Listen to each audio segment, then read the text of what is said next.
jour après jour. Aujourd'hui, nous voulons donner ensemble de l'espace à notre prière.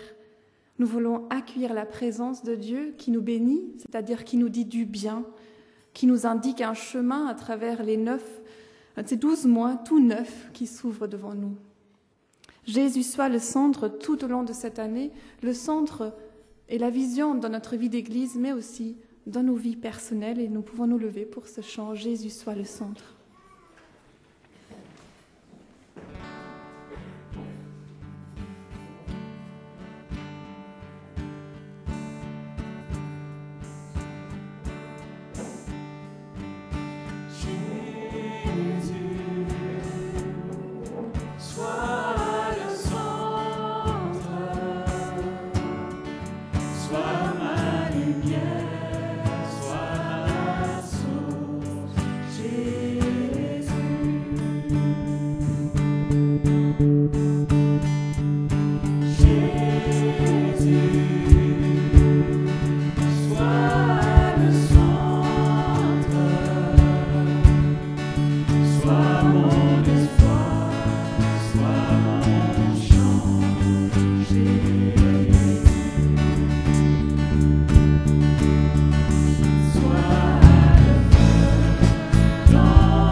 Nous allons prier ensemble pour remettre ce culte et cette année entre les mains de notre Dieu.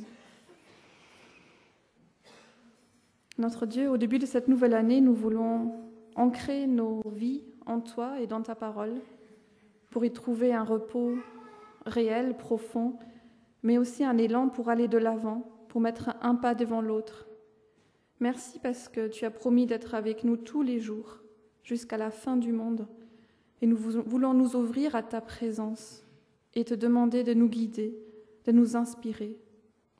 Merci parce que nous pouvons commencer cette année avec espérance, non pas parce que tout va toujours bien, mais parce que Christ chemine avec nous, parce qu'il sera avec nous tous les jours de cette année.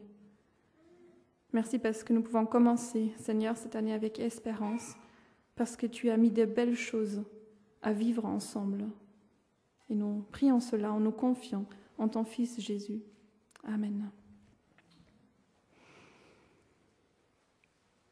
Le temps de Noël n'est pas encore tout à fait terminé. Pour les uns, c'est peut-être une bonne nouvelle, les autres disant non, j'avais tellement hâte que ça se termine. Mais traditionnellement, au niveau de la liturgie, donc au niveau de comment on vit les cultes tout au long de l'année, le 5 janvier fait encore partie du temps de Noël. Et c'est pour cela que nous lisons aujourd'hui un extrait de l'évangile de Matthieu au chapitre 2, lu pour nous par Nora et par Égide. Un texte qui nous parle de personnes qui sont venues de très loin pour voir Jésus, des savants d'une toute autre culture. Donc écoutons ce qu'ils ont à nous dire.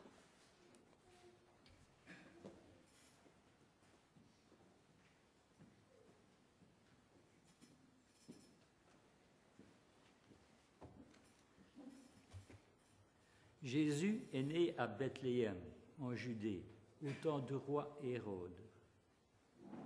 Et voici des astrologues. Ils arrivent d'Orient à Jérusalem en disant : Où est-il, le roi des Juifs nouveau-né ? Nous avons vu son astre à l'Orient. Nous sommes venus nous prosterner devant lui. Le roi Hérode les écoute. Il est sans dessus-dessous et tout Jérusalem avec lui. Il réunit tous les chefs des prêtres et des scribes du peuple et il cherche à savoir auprès d'eux où le Messie doit naître. On lui dit : À Bethléem de Judée, en effet, le prophète a écrit : Quant à toi, Bethléem, terre de Judée, tu n'es vraiment pas le plus petit des chefs-lieux de Judée, car c'est de toi que sortira un chef qui mènera dans ses pâturages mon peuple Israël. Hérode appelle alors en secret les astrologues pour se faire préciser par eux le moment où l'astre s'est mis à briller. Puis il les envoie à Bethléem en disant : Allez, renseignez-vous avec précision sur le petit enfant, et quand vous l'aurez trouvé, revenez m'informer pour que moi aussi j'aille me prosterner devant lui. Quand ils ont fini d'écouter le roi, les astrologues s'en vont. Et voici que l'astre qu'ils avaient vu à l'Orient s'avance devant eux et vient s'arrêter au-dessus de l'endroit où est le petit garçon. En voyant l'astre, les astrologues sont vraiment remplis de joie, oui, d'une grande joie. Ils entrent dans la maison et voient le petit enfant avec Marie, sa mère. Ils tombent à genoux et se prosternent devant lui. Ils ouvrent leur trésor et lui offrent des cadeaux, de l'or, de l'encens et de la myrrhe. Puis, ils sont avertis en rêve de ne pas retourner chez Hérode. Ils s'éclipsent alors dans leur pays par une autre route.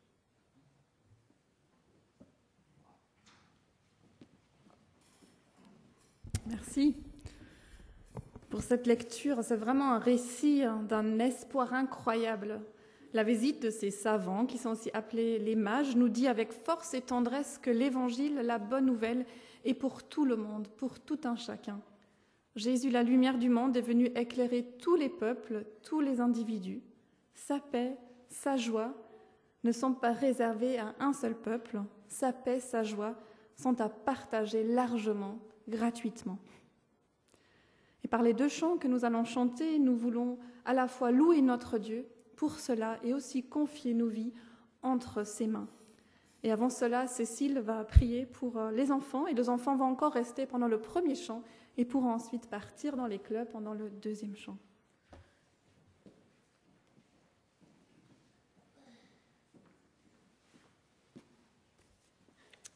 Seigneur, en ce début d'année, nous voulons te remettre les enfants de notre communauté. Veuille veiller sur eux chaque jour, là où ils sont, à l'école et dans leur famille. Merci de les accompagner et de les aider à grandir sous ton regard, dans la paix et la joie, et accorde-leur ta sagesse et ta force pour chaque jour. Amen. Nous allons nous lever pour ce chant qui dit « Dieu, tu es ma force, ma consolation. Toi qui as fixé le cours des étoiles, sois mon ancre, sois ma voile. »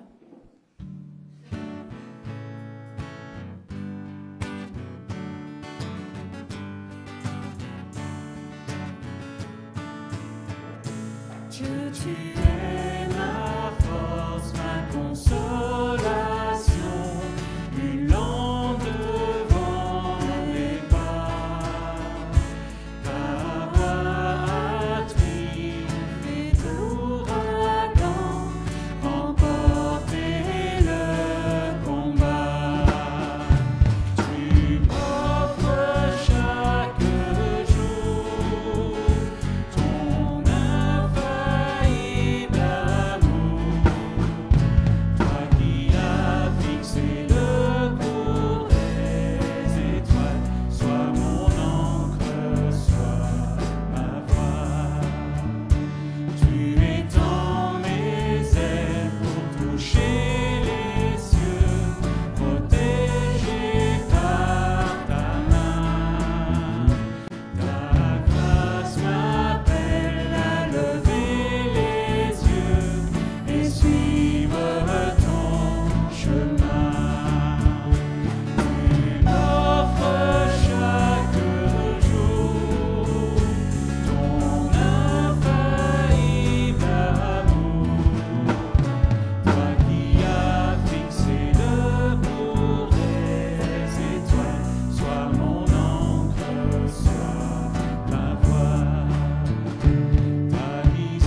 chantons le chant qui dit « Mon Dieu est si bon, il prend bien soin de moi ».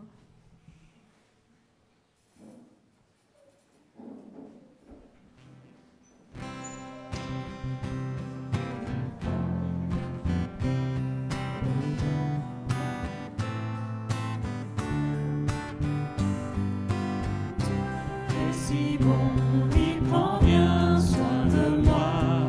Ce Dieu si fidèle, sais-tu qu'il pense à toi? Il voudrait t'aider dans tes difficultés. Il faut que tu viennes à lui tel que tu es. Dieu sait si bien ce qui te semble lourd, qui te fait mal, te trouble chaque jour. Il connaît tes besoins, ta peur du lendemain.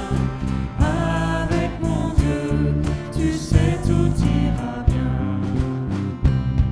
Il vit à jamais, c'est un Dieu tout-puissant. Il te répondra, viens à lui simplement. Quand tout semble noir, triste et désespéré, sais-tu que là-haut tu n'es pas oublié? Dieu sait si bien ce qui te semble lourd, qui te fait mal, te trouble chaque jour. Il connaît tes besoins, ta peur du lendemain. Avec mon Dieu, tu sais tout ira bien. Mon Dieu t'aidera, il conduira tes pas. Si tu veux marcher, te plier à sa loi, alors ne crains plus, tu peux compter sur lui. Il accomplira tout ce qu'il a promis. Dieu sait si bien ce qui te semble lourd, qui te fait mal, te trouble chaque jour. Il connaît tes besoins, ta peur du lendemain. Avec mon Dieu, tu sais tout ira bien. Prenez place.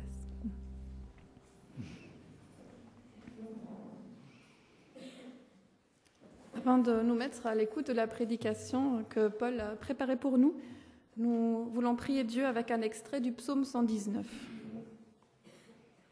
Seigneur, je te cherche de tout mon cœur. Garde-moi de fuir ta volonté. Dans mon cœur, je conserve tes promesses pour ne pas faillir envers toi. Toi, Seigneur, tu es béni. Apprends-moi ta parole. Je fais repasser sur mes lèvres chaque décision de ta bouche. Je trouve dans la voie de tes exigences plus de joie que dans tous les trésors. Je veux méditer ta parole, contempler de mes yeux tes sentiers. Je trouve en tes commandements mon plaisir. Je n'oublie pas ta parole. Amen.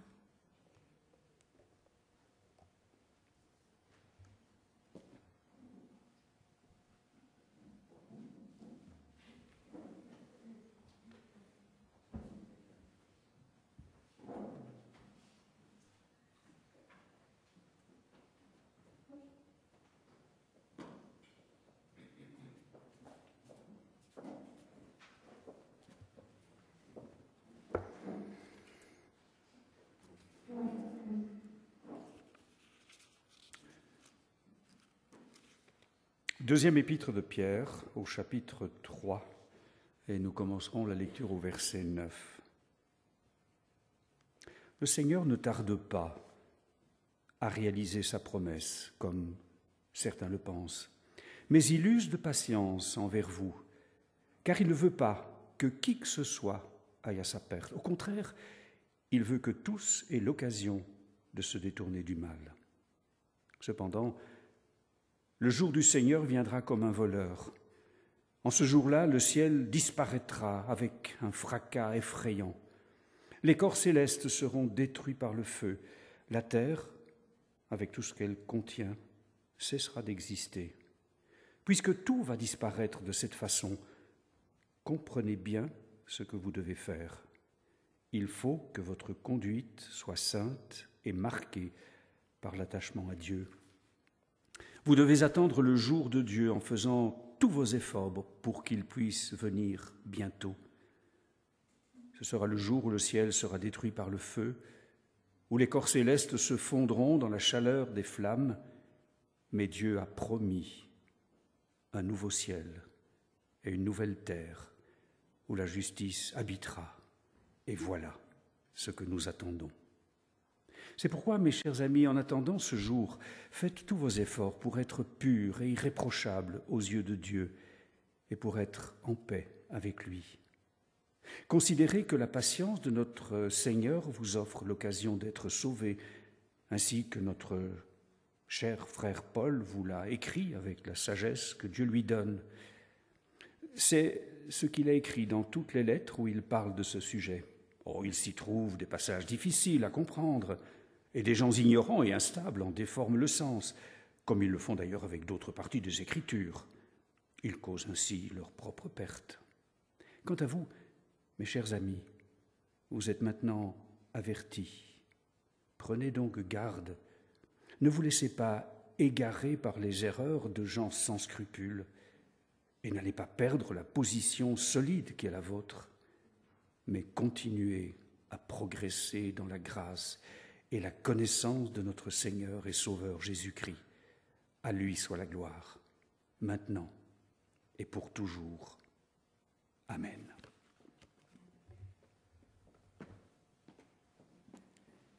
Je lis dans Romains 8, 18. J'estime d'ailleurs qu'il n'y a aucune commune mesure entre les souffrances de la vie présente et la gloire qui va se révéler en nous. En effet, la création attend, avec un ardent désir, la révélation des fils de Dieu. Car la création tout entière a été réduite à une condition bien dérisoire. Cela n'est pas produit de son gré, mais à cause de celui qui l'y a soumise. Il lui a toutefois donné une espérance. C'est que la création elle-même sera délivrée de l'esclavage, de la corruption pour accéder à la liberté que les enfants de Dieu connaîtront dans la gloire. Nous le savons bien, en effet. Jusqu'à présent, la création tout entière est unie dans un profond gémissement et dans les douleurs d'un enfantement. Elle n'est pas la seule à gémir, car nous aussi, qui avons reçu l'Esprit comme avant-goût de la gloire, nous gémissons du fond du cœur, en attendant d'être pleinement établis dans notre condition de fils adoptifs de Dieu, quand notre corps sera délivré. Car nous sommes sauvés, mais c'est en espérance. Or, voir ce que l'on espère, ce n'est plus espérer. Qui, en effet, continue à espérer ce qu'il voit? Mais si nous ne voyons pas ce que nous espérons, nous l'attendons avec persévérance.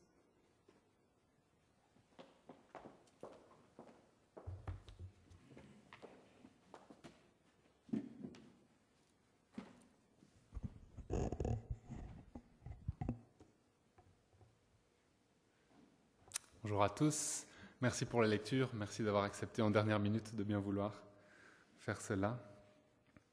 J'ai l'honneur cette année de commencer notre parcours de prédication pour cette année 2025 et je commence en terminant la série que nous avions entamée l'année précédente qui s'intitule « À contre-courant ». On a encore le panneau ici derrière. Et aujourd'hui, nous allons parler de l'espérance. Donc dans cette série, nous avons eu l'occasion de voir les différentes valeurs chrétiennes et comment cultiver ces valeurs chrétiennes dans le monde présent, un monde qui par sa nature est en opposition au royaume de Dieu. Ce matin, nous parlerons donc d'espérance. Et ça tombe bien, en cette nouvelle année, quelle est votre espérance? Quelle est votre espérance pour 2025? Alors si je me pose cette question à moi-même, mes réponses sont très personnelles, très centrées sur moi. J'espère avoir ceci, j'espère que ceci va se passer. Bon, j'espère aussi des bonnes choses pour ma famille, pour mes amis, pour mes frères et sœurs dans la foi. Et d'ailleurs, c'est ce que j'ai souhaité lorsque j'ai fait mes vœux de bonne année. Mais cela, les non-croyants le font aussi.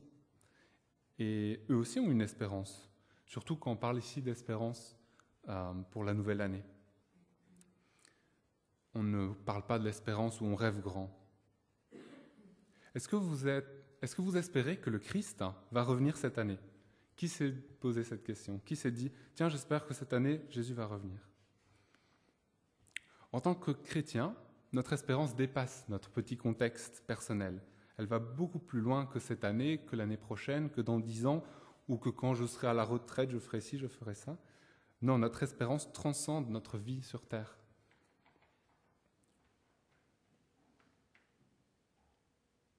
Notre espérance, elle va au-delà de ça, et elle est aussi très personnelle. C'est ce que nous allons parler de ce matin, de cela. Alors d'abord, quel espoir pour le monde? Si vous suivez un peu l'actualité, il y a de quoi être dépressif. Nous allons parler de cultiver l'espérance dans un monde en désespoir. Et bon, le monde est en désespoir, oui. Nous sommes dans une époque où il y a peu d'espoir. Le monde est désabusé. Il a cru, au siècle passé, que la solution à son mal était le progrès. Et en fait, il y a une confusion entre optimisme et espérance. L'optimisme pense que tout ira bien, il pense que tout va devenir bon. Il est proche de la pensée positive, il veut écarter ce qui est négatif, il ne prend pas en compte l'obscurité du monde. Alors que l'espérance, elle, oui, elle va au-delà de la souffrance. L'espoir comprend la douleur, il comprend la souffrance. Il intègre cela et il dit qu'il y a du bon, qu'il y a mieux à attendre. Il dit qu'il y a une suite, que du bon peut en sortir. Alors si on revient un petit peu au siècle précédent, le monde a évolué très rapidement. On a découvert les énergies fossiles, l'homme a développé la technique. La puissance de l'homme s'est accrue parce que la technique lui apportait de l'efficacité. Il a pu mieux utiliser l'énergie, les ressources qu'il avait. Et très vite, la technique s'est installée partout, dans les foyers avec l'eau courante, les installations de chauffage. L'hygiène et la médecine se sont développées énormément également. Sans parler des progrès en agriculture, découverte de la pomme de terre. Bon, là, c'était il y a quand même plus longtemps que ça. On a aussi fait d'énormes progrès dans tout ce qui est engrais également, pour augmenter les rendements, limiter les famines. Et tout ça semble bon, et ce sont des bonnes choses. Aujourd'hui, nous ne pourrions plus vivre sans tout ça, sans le confort qu'on a, sans le chauffage, sans l'eau courante, sans l'électricité. Et l'homme a vu le bon dans cela. Il a vu comment ses conditions de vie se sont améliorées, comment le confort est devenu accessible au grand nombre. Il a vu aussi la machine qui a remplacé l'homme dans le travail, et ça lui a donné l'espoir qu'un jour, lui-même, l'homme ne devra plus travailler. Et alors, toutes ces idées ont été renforcées aussi par les travaux de Lamarck et Darwin, avec leur théorie de l'évolution, qui disent que l'homme lui-même a évolué au cours des siècles, et de la même manière que le progrès nous a amenés jusqu'ici, l'homme va lui aussi progresser, va lui aussi s'améliorer.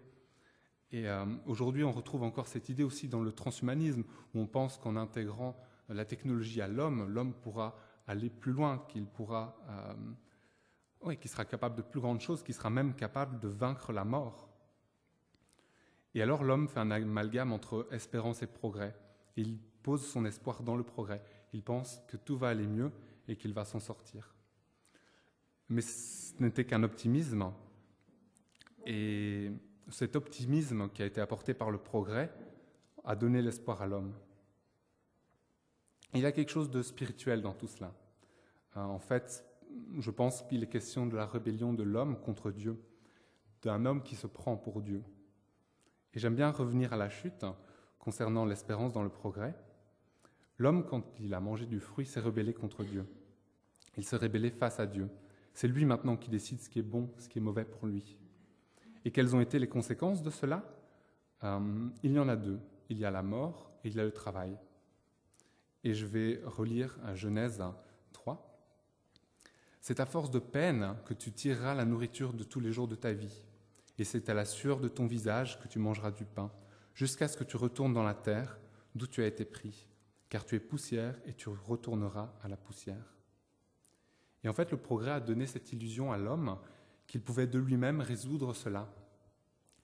L'homme se pense Dieu, l'homme pense qu'il est capable de vaincre la mort, d'aller plus loin que la mort, et il pense qu'il pourra se passer du travail. Quand on voit les progrès dans la médecine, c'est ça qui lui fait penser qu'il vaincra la mort avec le transhumanisme aujourd'hui. Et lorsqu'on voit le remplacement de l'homme par la machine dans le cadre du travail, la machine est plus efficace que l'homme, et donc on peut penser que l'homme n'aura plus besoin de travailler. Mais en fait, il se trompe, et cette espérance est tombée. Aujourd'hui, l'illusion n'est plus. L'homme se rend compte maintenant qu'il épuise les ressources de la terre, qu'il ne peut continuer au rythme, le rythme qu'il impose à la création, c'est trop pour elle. Aujourd'hui, l'homme se rend compte du mal qu'il y a dans la machine. Il comprend que ce n'est pas aussi bon que ce qu'il pensait que la machine le remplace. Et aujourd'hui, c'est encore plus vrai avec l'intelligence artificielle qui se développe de plus en plus. On se demande, tiens, jusqu'où ça va aller? Et l'optimisme n'est plus, l'espérance tombe. Et à quoi est-ce que cela laisse place? Cela laisse place à la peur. La peur, notre monde maintenant est dans l'inquiétude. Notre monde n'a plus d'espoir dans le futur, il a peur du futur. Qu'est-ce qui va se passer quand on n'aura plus de ressources? Est-ce que la fin du monde arrive bientôt? Que va-t-il se passer lorsque la machine va dépasser l'homme? Est-ce que la machine va régner à la place de l'homme? Que va-t-il se passer lorsque toute la richesse ne sera plus détenue que par une personne ou par une multinationale? Est-ce que nous allons redevenir esclaves? Est-ce que nous sommes esclaves du système? Que faire des inégalités grandissantes et des injustices banalisées? Pour notre monde, c'est le désespoir et la peur. Et le problème, en fait, c'est l'homme. C'est l'homme et le péché de l'homme. Il est lui-même la source de tous les problèmes. Et il n'est pas possible que de lui-même il s'en sorte. Il ne pourra rien inventer pour en sortir. Le progrès, la technique, on peut espérer, mais ça n'avancera pas. On peut même espérer dans un progrès éthique, mais non, tant qu'il n'y a pas de rédemption, il n'y aura rien, il n'y a qu'un avenir sombre. Et nous, quelle est notre espérance? Notre espérance, c'est Dieu. Notre espérance, c'est Jésus-Christ. Et c'est par cet espoir que dans ce monde sombre, nous pouvons être lumière. Alors, ces 3 dernières années, nous avons eu la chance d'avoir été conduits sur une série de prédications autour de l'espérance, une série qui a été conduite par Pierre. Il a bien rappelé ce qu'était l'espérance en tant que chrétien. Vous pouvez tout retrouver sur notre site, sur YouTube. Et il a été très complet dans le parcours. Il a pris vraiment le temps d'étudier chaque sommet de l'espérance. Alors, il a en effet identifié 4 sommets de l'espérance chrétienne. Il nous a présenté un par un au moyen d'une ou plusieurs de ces prédications. Et je vais les rappeler ici ce matin. Voici ce que nous espérons en tant que chrétiens. D'abord, nous espérons le retour de Christ. Nous avons également une espérance dans le repos, dans la résurrection, dans la vie après la mort. Nous avons une espérance dans la justice de Dieu. Et nous avons une espérance dans le règne éternel de Dieu. Et ce que je trouve intéressant dans tout ce que Pierre nous a partagé, et ce qui est important pour moi de rappeler ce matin, c'est que notre espérance n'est pas un espoir dans le futur ou dans un événement. Nous attendons une personne. Notre espoir est fondé dans une personne qui est le Christ. Et nos espoirs reposent sur une personne qui a déjà tout fait, qui a déjà tout accompli à la croix. Nos espoirs sont fondés sur son retour, que lorsqu'il reviendra pour sa gloire, pour établir la justice de Dieu, qu'il ressuscitera les morts et qu'il instaurera le royaume. Et il nous fera part à sa gloire. Ça, c'est beau également. J'estime d'ailleurs qu'il n'y a aucune commune mesure entre les souffrances de la vie présente et la gloire qui va se révéler en nous. Notre Dieu est un Dieu d'espérance. L'espérance du monde est tombée, mais notre Dieu, lui, ne tombera pas. Notre Dieu est souverain. En fait, il permet toutes ces choses. Le Seigneur n'est pas en retard dans l'accomplissement de sa promesse, comme certains se l'imaginent. Il fait simplement preuve de patience à votre égard, car il ne veut pas qu'un seul périsse. Il voudrait au contraire que tous parviennent à se convertir. 2 questions vont nous intéresser ce matin. Elles étaient proposées dans le petit livre que nous suivions, qui est la base de notre série. C'est N.T. Wright qui les pose dans son livre « Surpris par l'espérance ». Et pour lui, il y a 2 grandes questions à se poser lorsqu'on parle de l'espérance. La première, c'est « qu'espérons-nous » En quoi est-ce que nous espérons? Quelle est notre attente? En quoi consiste cette attente? Et la deuxième, c'est « comment espérons-nous » C'est-à-dire comment est-ce que nous nous comportons en attendant? Et ces 2 questions sont très liées. Oui, selon ce que nous attendons, nous nous comportons différemment. Alors, pour répondre à la première, qu'est-ce que nous espérons? J'y ai déjà un petit peu répondu lorsque j'ai reparlé des prédications de Pierre et je vous invite à aller les revoir si vous voulez aller plus loin dans l'un des sommets. Donc nous allons nous concentrer sur la deuxième question, mais en fait, comme elles sont liées, je vais répondre aux deux un peu ensemble. Je vais reprendre ici un peu des textes que nous avons lus en introduction, à Pierre qui nous dit « Mais nous attendons, selon sa promesse, de nouveaux cieux, une nouvelle terre, où la justice habitera. Aussi la création attend-elle avec un ardent désir la révélation des fils de Dieu. Et ce n'est pas elle seulement, mais nous aussi, qui avons les prémices de l'Esprit. Nous aussi nous soupirons en nous-mêmes en attendant l'adoption, la rédemption de notre corps. » Des nouveaux cieux et une nouvelle terre. Nous attendons cela, nous attendons des nouveaux cieux et une nouvelle terre. Nous attendons l'avènement du royaume de Dieu. Et nous sommes dans cet entre-deux, comme certains aiment l'appeler. Nous sommes dans le déjà et dans le pas encore. La création attend avec un ardent désir la révélation des fils de Dieu. Nous aussi. Mais nous avons déjà les prémices. Par l'Esprit Saint, par le travail qu'il fait en nous, nous sommes déjà nés de nouveau. Et l'Église est déjà une image du royaume de Dieu, la partie visible qui est déjà présente sur cette terre du royaume de Dieu. Notre monde est désespéré et il voit que les ressources de la terre sont mal gérées par l'homme. Il voit comment l'homme les utilise. Il voit comment la terre est malmenée. Il se pose des questions par rapport à son avenir. Notre espoir à nous, c'est que Dieu va restaurer cette terre. La création sera renouvelée dans de nouveaux cieux et dans une nouvelle terre. Est-ce que cela implique que nous devons mal gérer les ressources ? Non. Comme nous faisons déjà partie du royaume de Dieu, nous avons les prémices de l'Esprit. Et il est bon pour nous de vivre comme des bons gestionnaires, de vivre dans la sobriété. Pierre, plutôt dans sa première épître, nous dit « C'est pourquoi saignez les reins de votre entendement, soyez sobres, ayez une entière espérance dans la grâce qui vous sera apportée lorsque Jésus-Christ apparaîtra. » Et pour reprendre Paul, demeurions-nous dans le péché afin que la grâce abonde ? Loin de là. Et voici alors ce qu'il est bon de faire en attendant. C'est pourquoi, bien-aimés, en attendant ces choses, appliquez-vous à être trouvés par lui sans tache et irrépréhensibles dans la paix. Croyez que la patience de notre Seigneur est votre salut, comme notre bien-aimé frère Paul vous l'a aussi écrit, selon la sagesse qui lui a été donnée. Nous avons l'espérance que de la même manière,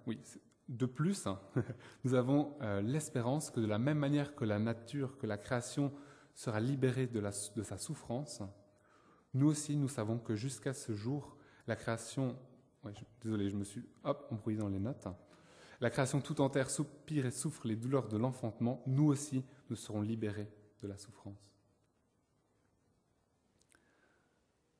Une autre espérance, c'est la justice, l'établissement de la justice de Dieu. Nous espérons aussi dans la justice de Dieu. Dans ces nouveaux cieux et sur cette nouvelle terre, la justice habitera. Dans ce monde aujourd'hui où l'injustice est grandissante, où les clivages s'accentuent, où chacun n'est plus concerné que par son petit monde et ce qui l'entoure, nous avons l'espoir que Dieu affermira sa justice, que les crimes seront jugés par le juste juge. Nous avons espoir que tous les crimes qui n'ont pas été punis sur terre seront jugés à la fin des temps.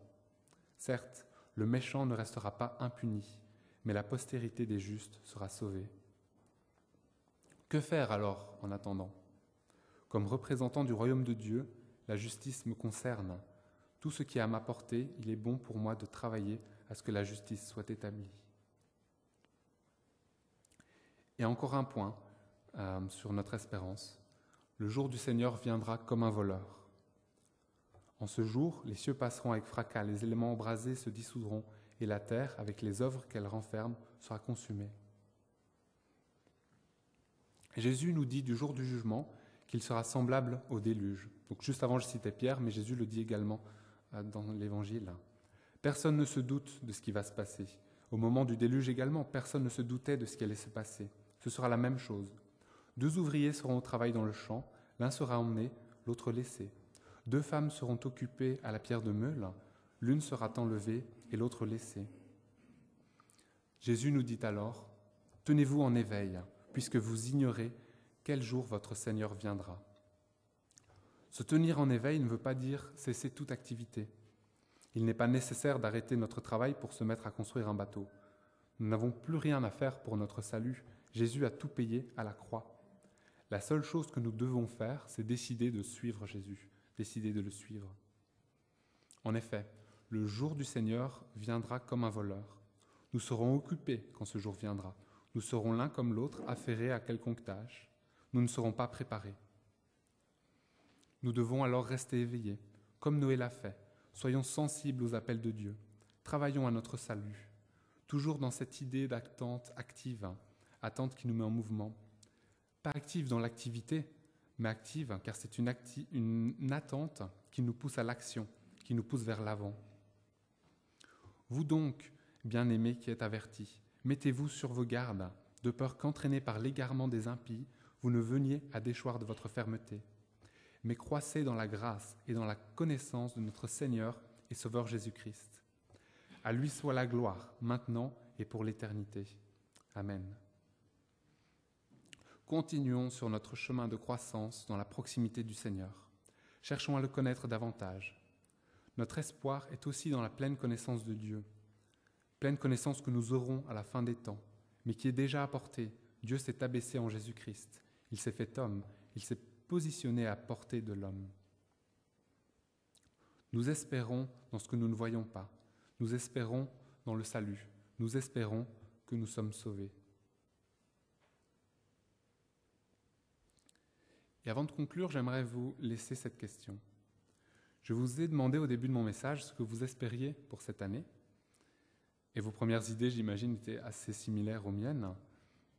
Et en fait, elles étaient aussi probablement similaires aux idées de votre voisin, de votre collègue et de la plupart des personnes sur Terre. Mais il y a une différence. La différence que nous avons avec ces personnes, c'est que nous avons une foi. Nous avons foi en un Dieu souverain, un Dieu qui est au-dessus de tout cela. Et voici ma question. Comment est-ce que ma foi, ma croyance en un Dieu souverain et personnel a un impact sur mon espérance, sur ma petite espérance de demain, mais aussi sur mon espérance de manière plus générale?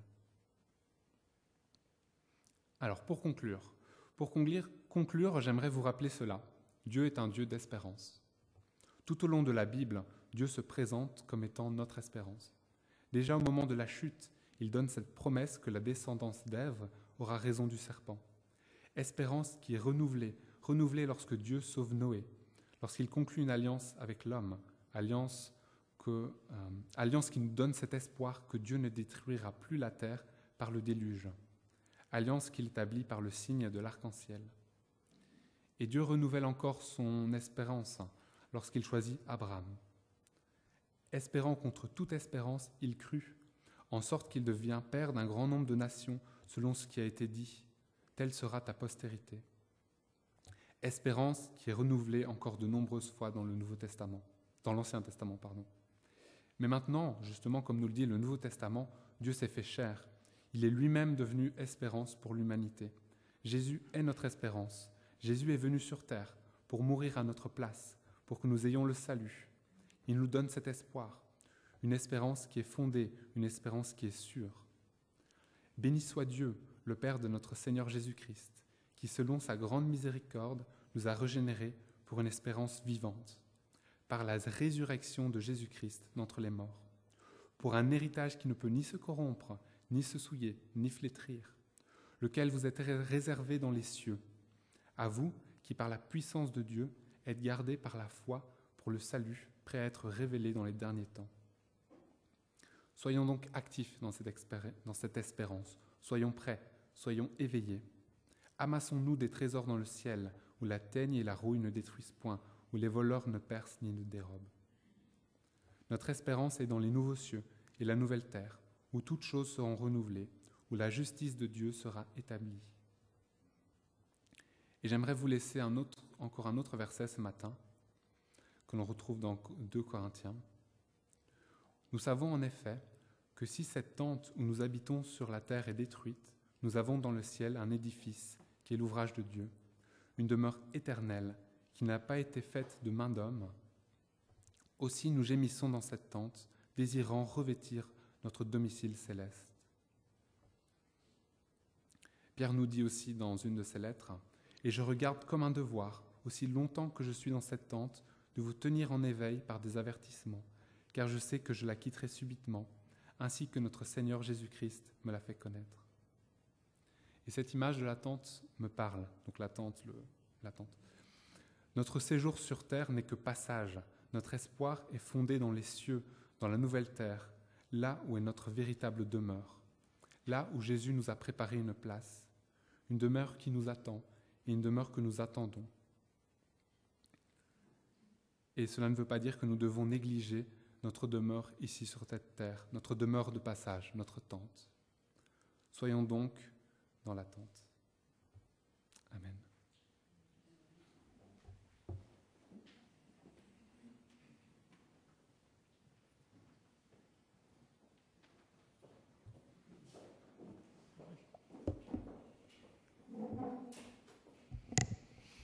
Merci beaucoup, Paul, pour ce rappel que notre espérance est fondée sur une personne, et c'est une personne qui nous aime, une personne qui nous aimera jusqu'au bout. Et pour répondre à ce message que nous venons d'entendre, nous pouvons chanter ce chant « En Jésus seul est mon espoir ». Lui, ma lumière, ma force, mon chant, et nous pouvons nous lever pour cela.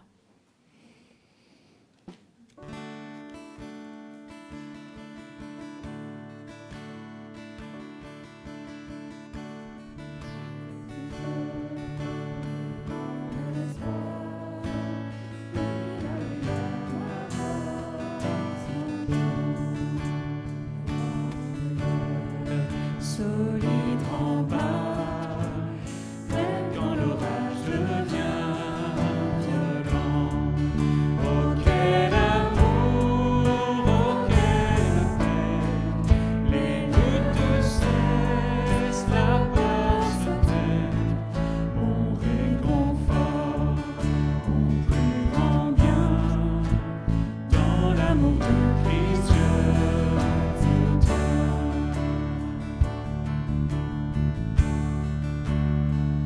En Jésus seul, Dieu se fait chair, dans un enfant, oh quel mystère, ce don d'amour, de sainteté, haï par ceux qu'il vint sauver, jusqu'à la croix il s'est livré, sur lui la colère est tombée, tous mes péchés il les a pris, par l'amour de Jésus je vis.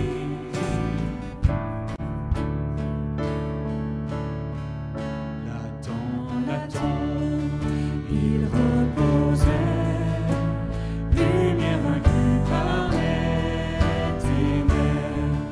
Quel jour glorieux, il apparaît, d'entre les morts il se relève, et sur ma vie, par sa victoire, le péché perd tout son pouvoir. Il est à moi, je suis à lui, racheté par le sang du Christ.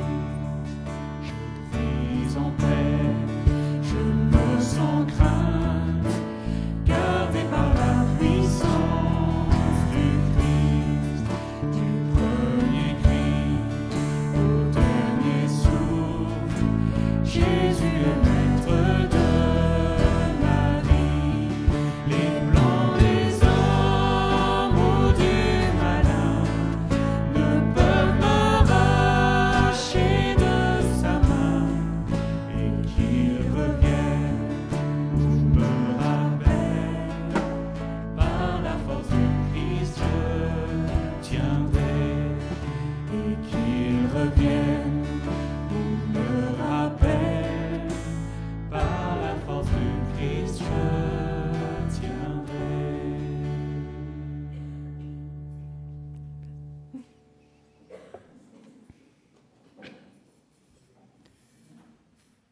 J'ai lu récemment une citation sur l'espérance que j'ai beaucoup aimée, et c'est pour cela que je vais vous la partager en introduction au repas du Seigneur. Quand le monde qui nous entoure nous fait peur, l'espérance chrétienne ne nous dit pas de rester là à pleurnicher parce que tout va mal. ni de sourire bêtement parce que tout irait bien. Elle ne nous invite pas à attendre que Dieu détruise ce monde-là pour en construire un autre. Elle nous pose une question très simple. Comment faire de tout cela une occasion d'aimer davantage ? Comment faire de tout cela une occasion d'aimer davantage ? Cette citation, elle me fait faire un pas de côté, elle me déplace et elle me ramène à l'essentiel. Comment puis-je aimer dans les moments d'espoir, mais aussi dans les moments de désespoir ? Aimer, pas par moi-même, mais par l'amour que le Christ a semé, qu'il a même déversé dans mon cœur. Cet amour que je cultive aussi en prenant le pain, le jus de raisin, qui me redisent qu'il a donné sa vie pour moi, que je ne vis que par lui et en lui. Et je vous invite à la prière. Merci notre Dieu, notre Père. En toi, notre cœur trouve un ancrage. Tu es notre espoir. Merci pour ce temps de qualité avec toi et les uns avec les autres autour de cette table qui a été préparée pour nous et à laquelle tu nous invites, toi. Ton amour nous précède, nous accompagne, nous suit. Merci pour ta présence avec nous maintenant. Et oui, Seigneur, nous voulons venir tels que nous sommes. Tu connais nos cœurs, nos aspirations, nos rêves, mais aussi nos déceptions et nos peurs. Tu connais nos manquements, nos égarements, nos fautes. Pardonne-nous nos offenses, comme nous pardonnons aussi à ceux qui nous ont offensés. Seigneur Jésus, nous reconnaissons ta mort, ta résurrection, ta vie aujourd'hui auprès du Père. Toi qui pries pour nous, qui nous soutiens, qui nous accompagnes. Aide-nous à être tellement imprégnés d'espérance que ça rayonne à travers nous et touche aussi notre entourage. Et que toute la gloire te revienne à toi, qui es Père, Fils et Saint-Esprit. Amen. Les 3 personnes qui ont été désignées peuvent venir maintenant distribuer pour nous ce pain, ce jus de raisin. Jésus prit du pain et après avoir remercié Dieu, il les partagea et leur donna en disant « Ceci est mon corps qui est donné pour vous. Faites ceci en mémoire de moi. » Il leur donna de même la coupe après le repas en disant « Cette coupe est la nouvelle alliance qui est conclue grâce à mon sang versé pour vous. » Pendant ce temps de distribution, nous allons écouter un chant instrumental, mais dans les paroles, qui est inspiré de paroles, qui dit « Tel que je suis, ton grand amour a tout pardonné sans retour. Je veux être à toi dès ce jour, agneau de Dieu, je viens. » Et ce chant qui dit aussi « Je viens tel que je suis », que nous puissions pendant ces moments nous présenter devant notre Dieu en vérité, mais connaissant sa grâce et son amour.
Léo va nous guider dans une prière d'intercession pour terminer ce temps autour de la table du Seigneur. Cette prière est intitulée « Hier, demain, aujourd'hui ».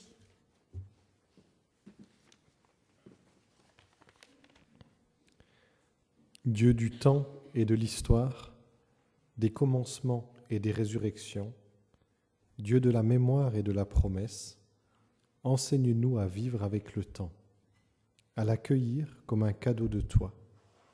Donne-nous de l'aimer dans ses dimensions d'instant et d'éternité. Donne-nous d'aimer le temps passé, qu'il soit pour nous mémoire plutôt que nostalgie, sève et sagesse plutôt que relique idolâtrée. Donne-nous d'aimer le temps à venir, qu'il soit pour nous destination choisie plutôt que destin redouté, promesse qui rassemble plutôt que rétribution qui divise.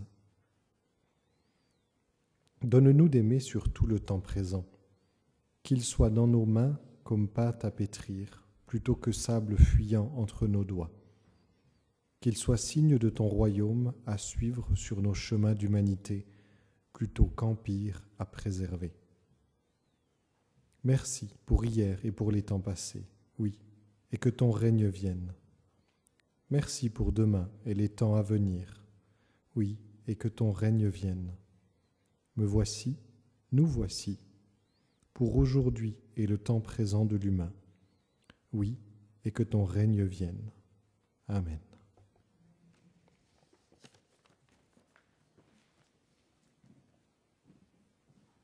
Je laisse maintenant la parole à Bernard pour les annonces de la semaine.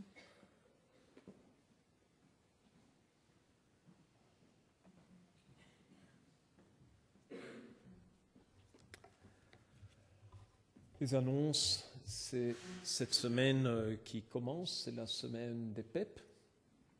Donc, nous alternons une semaine PEP, une semaine où il y a notre réunion de prière. Cette fois-ci, c'est les PEP, groupe de maison, partage, étude, prière pour ceux qui ne nous connaissent pas encore très bien. Alors oui, avant d'arriver à ça, j'ai deux annonces qui ne correspondent pas à des slides. D'abord pour vous dire que ce vendredi, le 10 à Bierge à 19h, à l'église de Bierge à 19h, il y a une table de conversation, donc ce sont des soirées sur des sujets thématiques, et Lydia y animera un atelier sur le féminisme. C'est à 19h, tout le monde est le bienvenu et un repas léger sera offert. Et la deuxième annonce, c'est que nous tiendrons, après notre culte du 26 janvier, nous tiendrons une agape. Donc on n'a pas encore des détails, mais comme ça, vous l'avez déjà en tête parce que ça arrivera bientôt. Donc agape, repas en commun après le culte le 26 janvier. Et du coup, on peut passer au slide. Nos deux pasteurs sont, vous les voyez, elles ne sont plus en vacances. Donc voici leurs coordonnées. Et comme d'habitude, les plateformes où nous avons une présence, les œuvres que nous soutenons.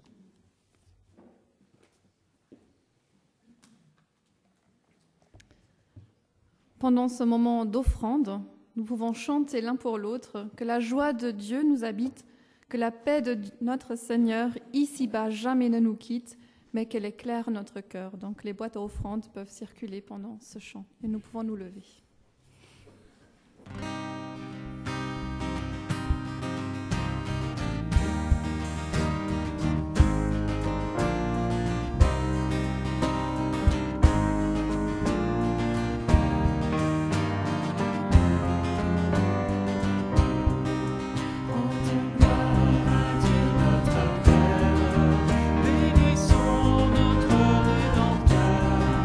Et que l'Esprit Saint nous libère de la